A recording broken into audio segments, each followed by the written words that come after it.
ഇന്നത്തെ നമ്മുടെ റെസിപ്പി ഒരു ചൂടുള്ള സമയത്ത് കുടിക്കാൻ പറ്റിയിട്ടുള്ള ഒരു അടിപൊളി സംഭാരത്തിന്റെ റെസിപ്പിയാണ് കേട്ടോ. നമുക്ക് ദാഹവും ക്ഷീണമൊക്കെ മാറ്റാൻ പറ്റിയിട്ടുള്ള ഒരു അടിപൊളി സംഭാരമാണ്. അപ്പൊ സംഭാരത്തിന് നമ്മൾ സാധാരണയായിട്ട് മോരൊക്കെ ഉപയോഗിക്കാറുണ്ട്. അപ്പൊ ഈ ഒരു സംഭാരത്തിൽ നമ്മൾ മോരിന് പകരം പച്ചമാങ്ങയാണ് കേട്ടോ യൂസ് ചെയ്യുന്നത്. അപ്പൊ നമ്മൾ പച്ചമാങ്ങ ആദ്യം ഒന്ന് പറിച്ചെടുക്കുകയാണ്. അപ്പൊ ഞാനിത് അത്യാവശ്യം വലുപ്പത്തിലുള്ള ഒരു മാങ്ങനെ പറിച്ചെടുത്തിട്ടുണ്ട്. അപ്പൊ ഇത് മുഴുവനായിട്ട് എടുക്കണമെന്നില്ല, നമ്മൾ എത്രത്തോളാണോ വെള്ളം ഉണ്ടാക്കുന്നത് അതുപോലെ മാങ്ങയുടെ പുളിയൊക്കെ നോക്കിയിട്ട് ആവശ്യത്തിന് എടുക്കാം. പിന്നെ ഇതാ നമുക്ക് മുളക് ആവശ്യമുണ്ട്. അപ്പൊ ഞാനിവിടെ പച്ചമുളക് ഇതാ 2 എണ്ണം പറിച്ചെടുക്കുന്നുണ്ട്. അല്ലെങ്കിൽ കാന്താരി മുളക് ആയാലും മതി കേട്ടോ. കാന്താരി മുളക് ആകുമ്പോൾ എരിവിനനുസരിച്ചിട്ട് എടുക്കാം.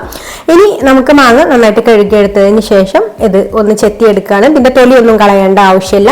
ഇത് അത്യാവശ്യം നല്ല മൂത്ത മാങ്ങ തന്നെയാണ് കേട്ടോ. എന്നാലും നല്ല പുളിയുണ്ട്. അപ്പൊ പുളിക്ക് ആവശ്യത്തിനുള്ളത് എടുത്താൽ മതി. നമ്മൾ എത്രത്തോളാണോ വെള്ളം ഉണ്ടാക്കുന്നത്, സംഭാരം ഉണ്ടാക്കുന്നത്, അതിന് പുളിക്ക് ആവശ്യമായിട്ടുള്ള മാങ്ങ ഞാൻ ഇതുപോലെ ചെറുതായിട്ടൊന്ന് മുറിച്ചെടുത്തിട്ടുണ്ട്.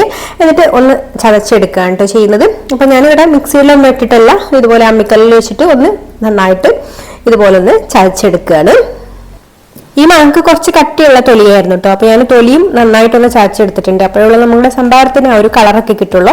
അപ്പൊ അതാ മാങ്ങ ഇത്രയും ചതച്ചെടുത്തത് ഞാൻ എന്താ ഒരു ബൗളിലേക്ക് മാറ്റുന്നുണ്ട്. ഇനിയിപ്പോൾ അതാ അടുത്തതായിട്ട് നമുക്ക് ഇതിലേക്ക് ഒരു ചെറിയ കഷ്ണം ഇഞ്ചി വേണം. അപ്പൊ ഇഞ്ചിയും കൂടെ ഇതുപോലെ നന്നായിട്ടൊന്ന് ചതച്ചെടുത്തതിന് ശേഷം നമുക്ക് ഇതിലേക്ക് ഈ ഒരു മാങ്ങയുടെ കൂട്ടിലേക്ക് മാറ്റാം.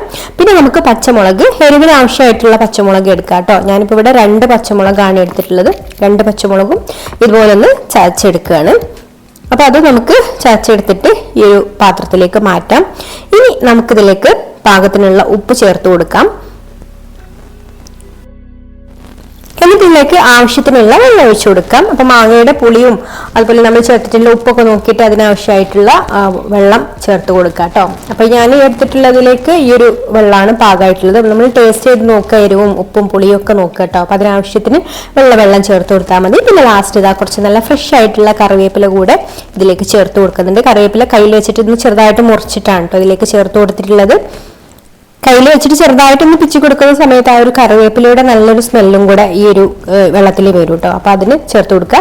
എന്നിട്ട് ഈ ഒരു വെള്ളം ഇതിൽ ഇങ്ങനെ തന്നെ ഒരു 2 മണിക്കൂർ വെക്കുക കേട്ടോ. അപ്പൊ അതിനുശേഷം നമുക്കിത് അരിച്ചിട്ട് ഉപയോഗിക്കാം. നല്ല അടിപൊളി ഒരു ദാഹശമനിയാണിത്. ഈ ഒരു ചൂടുള്ള സമയത്ത് നല്ലൊരു റീഫ്രഷിംഗ് ആയിട്ടുള്ള ഡ്രിങ്ക് തന്നെയാണ് കേട്ടോ ഇത്. അപ്പൊ മോരില്ലാതെയും നമുക്ക് നല്ല അടിപൊളി സംഭാരം റെഡിയാക്കി എടുക്കാം. വീഡിയോ ഇഷ്ടമായിട്ടുണ്ടെങ്കിൽ ലൈക്ക് ചെയ്യാനും ഷെയർ ചെയ്യാനും അതുപോലെ നമ്മുടെ ചാനൽ സബ്സ്ക്രൈബ് ചെയ്യാതെ കാണുന്ന കൂട്ടുകാരാണെങ്കിൽ ഒന്ന് സബ്സ്ക്രൈബ് ചെയ്യാനും കൂടി മറക്കരുത് കേട്ടോ. അപ്പൊ ഇനി മറ്റൊരു നല്ല റെസിപ്പിയുമായിട്ട് അടുത്ത വീഡിയോയിൽ കാണാം. Thank you for watching.